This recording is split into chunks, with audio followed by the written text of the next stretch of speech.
Hello, welcome to episode 2 of Man in a Pub Chats About, and this is the Brexit Leave Vote edition, enough to drive you to drink. So Tom and I have come out for a refreshing glass of full-ons Higgs Boson Hadron Collider Ale, because with all the empty rhetoric going on at the moment, it's important to take your financial advice responsibly.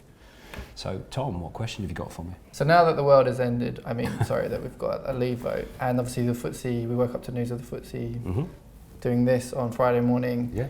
As an investor, should I be concerned? No, absolutely not. Not at the moment, certainly. And the reason you shouldn't be is because basically we don't know what's going to happen. What we do know is that markets, whether it's for currencies or whether it's for investments, are back where they were about 2 weeks ago when it looked like the Leave campaign was actually going to win. When you actually look at what's happened today, though, what you're actually seeing is from a highly polarised position where everyone was yelling from one camp or another, leave, stay, they're actually moving towards a centre ground where there's much more conciliatory approach. So, for example, David Cameron didn't press the button on Article 50 to leave, which he said he would do the day we got the vote. He also isn't going for 3 months. Boris Johnson, who was hysterically yelling for us to leave, is now making noises that there's no desperate rush, that really all we want to do is disengage from the legislature of Europe and not the rest of it. And even the Chancellor of Germany made conciliatory noises today that let's just be calm and discuss this and see where we go from here. So no, I wouldn't be concerned. We don't know where this goes. We don't know how the UK economy will stand up to this, but certainly nothing will happen for the next 2 or 3 years, because that's how long it will take, as we discussed in the last one, to discuss and set up some kind of exit. Now in the meantime, because you've got that look in your eye, like, really should I be doing something about it? The best advice I would give anyone with their investments is that they are for the long term, that seismic events like this do happen. You get dips in markets, they're almost invariably followed by a recovery and you make more money as a result, but it looks very exciting at the time. Best advice I can give you is don't look at it. So obviously that is good advice, but someone who has money invested, that I can trust your advice as a financial advisor. Lots of good reasons to trust that, and it's not to trust anything I would say to you, nor should you ever do that. But if you look at the evidence, if you look at the stock markets for say the last 50 or even 100 years, you can't pick out major events like world wars unless you've actually got the date line. What you'll actually find is you can draw a line through them, which is almost a straight line at about 7% above inflation, and you can't pick these things out. And they don't, on that kind of timescale over 5 or 10 years, they don't look that dramatic anyway. Can't see that this is any different. This is just another page in history. Okay. So in the long term, all good, nothing to worry about? No, I mean, I think, again, when people don't know what to do, they tend to fall back on how they feel, and when it's ambiguous, they become anxious and feel they should do something. There's very, very good evidence from a guy who won a Nobel Prize called Daniel Kahneman, very good book called Thinking Fast and Slow, if you haven't read it if you're going on holiday, although you might need a visa, about how people make decisions. And what you invariably find is that when people make emotional decisions, they tend to make a mistake.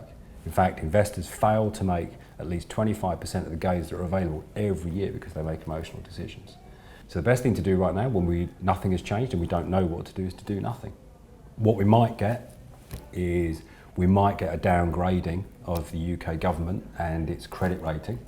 So if it needs to borrow money, so if there's not enough money in the government's coffers like there isn't at the moment, and it needs to borrow money, that will become expensive.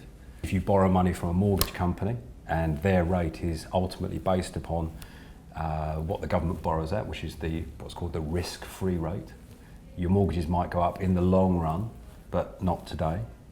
If the economy starts to tank a bit, the Bank of England might do something called negative interest rates, which is basically where they charge you to keep your money in the bank. They try and encourage you to spend your money, so you won't get much on your bank deposits. But no, beyond that, until we actually know what the shape of Europe is going to be, no, we don't. I wouldn't do anything. So for something that people might be worried from an investment perspective is that Europe might be very angry that we left and might have some form of punishment, and could that affect us and investments in the long run? What's happened is Europe went out to the pub and one of them started playing up a bit and has stomped off because they all had a bit too much to drink. It all got a bit overheated and someone has stomped off. And now we've got that odd moment where everyone's looking around at each other thinking, have we gone too far? Shouldn't you go after them? That's what's happening now. And it just needs to play out. And it will calm down, it will settle down, and we'll all be friends and we'll all have another drink, it'll be fine. Trade needs to continue anyway, and that will be the basis of investment going forward. And probably what's been driving a lot of Angela Merkel's statements has probably been the CEO of BMW in her ear saying, no, we still want to sell them cars.